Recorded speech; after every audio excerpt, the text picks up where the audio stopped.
Hello everyone. Are you missing rain these days in this hot weather? Let us make music with the sound of the rain. Today we are going to make a rain stick.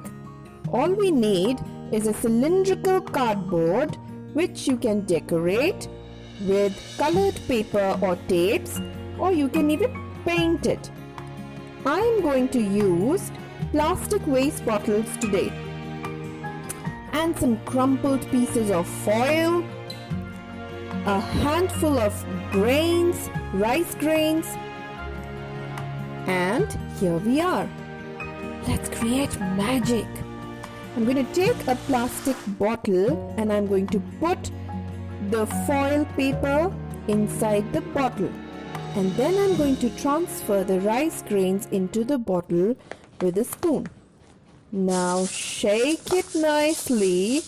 And are you ready to listen to the sound of the rain? Let us hear it.